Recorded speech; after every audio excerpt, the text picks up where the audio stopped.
it was kind of sparked from a literary hub article I was reading about writings, the myths of writers, of which I admit there's quite a lot that I, of course, inhaled as a young person. This literary hub article I'm talking with, which this is, believe me, by no means a complaint or rebuttal, it's just the thoughts it brought up in me about writing and the myth of the writing life they were trying to explode and say, oh, this isn't real.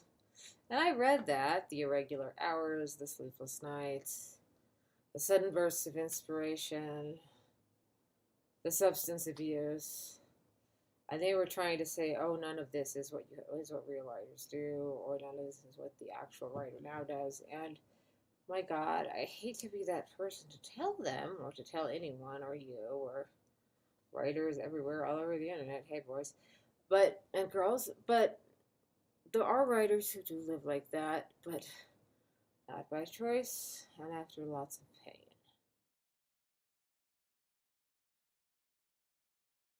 Like this, because it's in response to a comment that one woman made of the myth of the writer stumbling around her mansion, say in a mansion, and a ball gown. Okay, I admit it, I wear ball gowns for fun sometimes, but I mean, I live in Reno. Where else am I going to wear these clothes? With a glass of wine. No, I'm sober. No drink.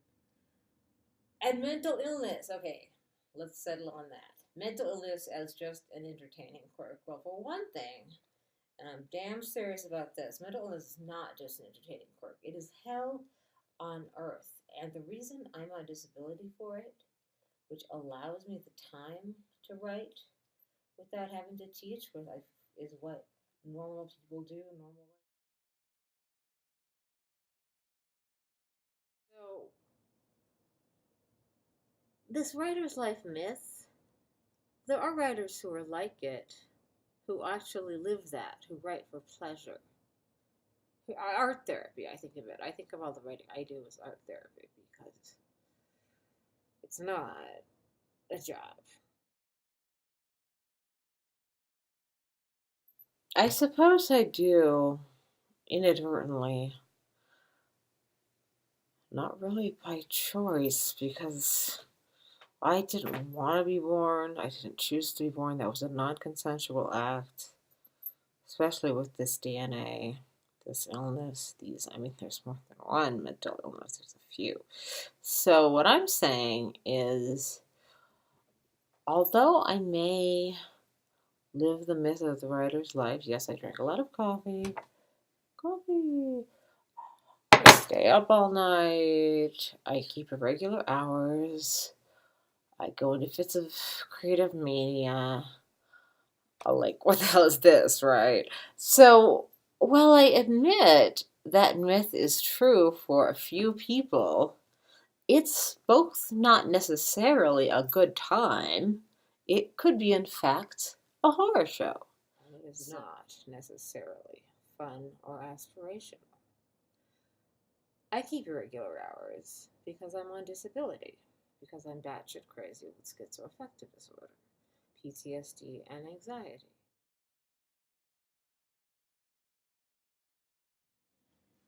And I will say that my fate, fortunate or unfortunate as it may be, is not that of a typical writer. I am not a role model. And don't try this at home, kids. You don't want to end up like this. And I think fundamentally, me and that literary hub article were coming from the same place, which is that writing has changed, and it's not a job. It's not going to make you any money. So please don't go into writing with the illusion that you're going to be rich and famous.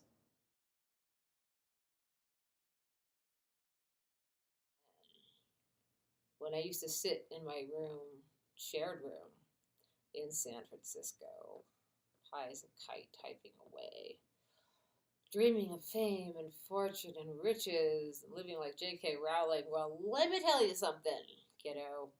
That's not going to happen. I don't know if I'm fucking famous. The problem is, do you even know? Like, I figured I would know, but I have no idea, and I think probably not.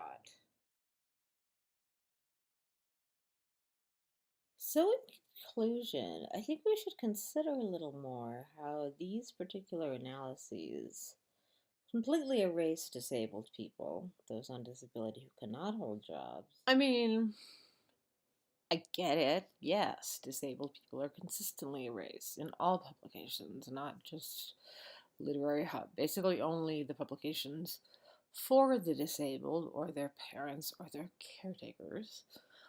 Caretaker, Jesus. I mean, those are the only places where we are even mentioned. There's a few literary magazines. Blanket Sea comes to mind. Disability Acts comes to mind. That's all that I can remember. But you know, we're here and we're disabled, and we do want to have voices too and be part of the conversation. We are writing. I know that for a fact. And please try to remember and not want us all to die, because then you're Nazi and it's not really cool. So